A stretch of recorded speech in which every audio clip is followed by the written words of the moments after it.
Hello everyone, this is Jonathan Little for PokerNews.com, and today I'm going to be reviewing a hand from the World Series of Poker main event that I played last year.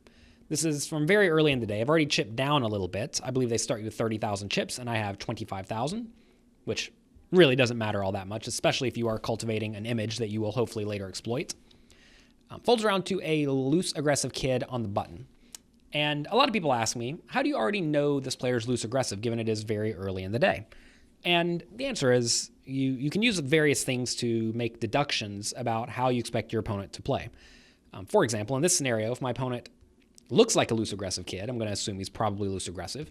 If he is handling his chips in a professional-like manner, I'm generally going to assume that he is competent enough. If he's talking to a lot of players who I know to be loose aggressive, that's also relevant. And also, if he's just played way more than his fair share of pots in the first few hours, or the first hour, or first 30 minutes, really, I'm going to use all that information to deduce that my opponent may be a loose aggressive player. So anyway, he makes it 300, small blind folds, and I decided to defend with the ace-8 offsuit. I think both calling and 3-betting are fine, but whenever you are this deep stacked, 250 big blinds, calling is usually going to be the ideal play. So the flop comes 10, 7, 5, 2 spades. I have the ace of spades, a pretty strong card. This is a board that I'm typically going to check raise. I think leading is also fine. If you lead the flop, you have to be willing to bet the turn and the river a large portion of the time. This is a hand that often is not good if you check call the flop and check call the turn. So if you check call one time, if the hand was over after the flop, like say our opponent was just all in, check calling would be great. But he's not. He's going to get to barrel a lot of the time and make us fold. So this is a spot where I think you don't really want to check call, even though we likely have the best hand. So instead of check calling, we should either lead, looking to lead 3 times to try to get him off of everything worse than an overpair, or check raise to try to put his whole range in a nasty spot. And given we are incredibly deep stacked, I'm a pretty big fan of going for the check raise. So I do make it 1,200. He makes it 400. I make it 1,200, and he calls. Not really what I want to see, but it's what we get. If this turn is any spade, a jack, a 9, a 6, a 4, all those cards, those are all pretty good cards for me to continue betting. A king, a queen are not very good because they don't help me at all in terms of increasing my equity, although I would probably still bet them, again, to try to get my opponent off of everything worse than the newly made top pair.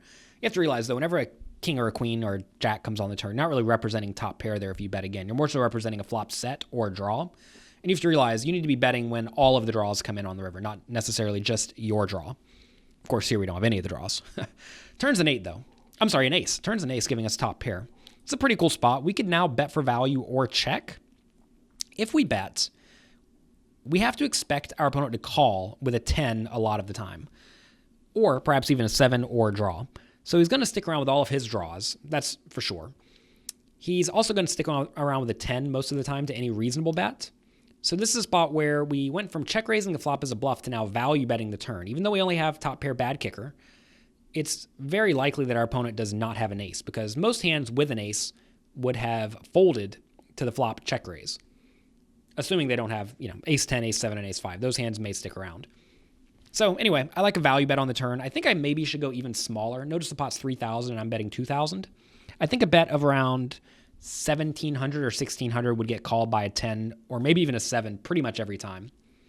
But as I start betting a little bit bigger, it's going to start making some of those hands fold. And whenever you are betting for somewhat thin value, you want to do everything you can to keep your opponents in the pot. So anyway, I bet 2,000 and my opponent calls, which is, fine. River's a 10, and this is actually one of the worst cards for me to value bet. So interestingly enough, if I was bluffing in this hand, like say the turn was not an ace, it was something else, this would be a pretty good card to bluff because it's a hand that I could realistically have that's a little bit more difficult for my opponent to have. A lot of people do check raise the flop with top pair. So whenever the top card does pair, if your opponent does not have the 10, they're frequently going to put you on the 10. Of course, there's nothing stopping my opponent from just having a 10 and calling every time. But in this scenario, I think we want to elect to check because now our opponent's not going to call a river bet with a 7 very often. And by checking, we give him plenty of room to bluff. So pretty sweet spot for me to check. It does go check, check, and we win. So this hand may seem a little bit high risk early in a tournament, especially the World Series of Poker main event. But I think there's a lot of value in getting the loose aggressive players on your right to chill out and not do anything ridiculous. You want to be the player who is driving the action at your table. You do not want to be the passive player, unless, of course, the entire table is going crazy. Then you can just sit there and play tight and wait for good cards. But you want to be able to raise all of your buttons and your cutoffs, ideally. And if the guy to your right or to your right is constantly raising and applying pressure to you, that's going to make it difficult for you to play your buttons.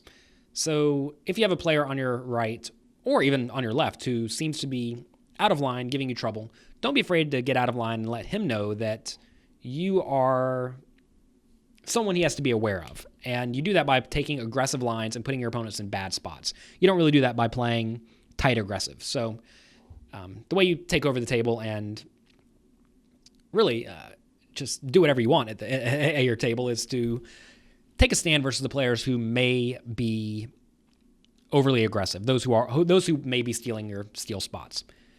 So that's going to be it for this video. Hope you enjoyed it. Be sure to follow me on Twitter at Jonathan Little and let the people at Poker News know that you like these videos if you do. Thank you very much for watching, and be sure to check back next week.